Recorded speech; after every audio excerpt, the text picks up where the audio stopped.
Hello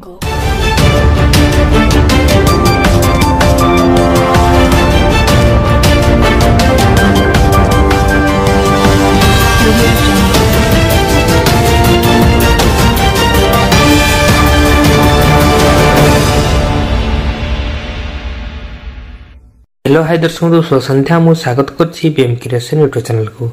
तो आज होछि 20 डिसेंबर 2024 शुक्रवार। एबे आंचलिक पाणीपाग विज्ञान केन्द्र पक्षर एक बड़ खबर सामना को आसी।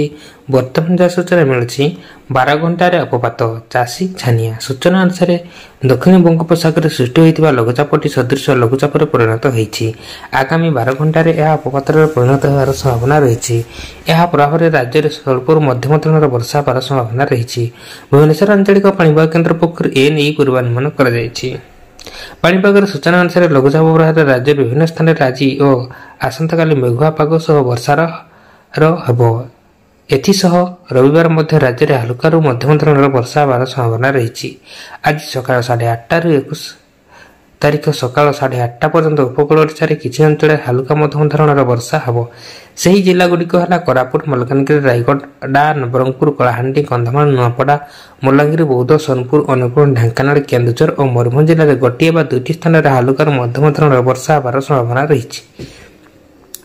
21 ତାରିଖ ସକାଳ 8:30 ଠାରୁ 22 ତାରିଖ ସକାଳ 8:30 ପର୍ଯ୍ୟନ୍ତ ଖୋର୍ଦ୍ଧା, ପୁରୀ, ଜଗତସିଂହପୁର, କଟକ, କେନ୍ଦ୍ରାପଡ଼ା, ଯାଜପୁର, ଭଦ୍ରକ, ମୟୂରଭଞ୍ଜ ଓ ବାଲେଶ୍ୱର ଜିଲ୍ଲାରେ ଗୋଟିଏ ବା ଦୁଇଟି ସ୍ଥାନରେ ହାଲୁକା ବର୍ଷା ହେବା ସହ ଘଡ଼ଘଡ଼ି ହେବାର ସମ୍ଭାବନା ରହିଛି।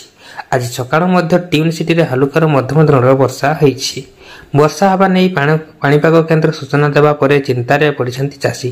अदिनिया चाषीर पाचिला धान नष्ट होई जिबा आशंका धान को काटी खड़ा को नै जाउछन्ति चाषी। एहा थिला आजर मुख्य खबर। तेणु करी आपण माने वीडियो को लाइक करंतु, चैनल पय जदि नुआ तबे सब्सक्राइब करंतु आ पाखर थिया बेल आइकन को टच करी ऑल पे क्लिक करंतु एवं सांग मानक सहित बहु मात्रा रे शेयर करंतु, जहा फଳରେ कि जे कोन लेटेस्ट सठिक सूचना आपण माने हम चैनल माध्यम रे सर्वप्रथम पाई परिबे।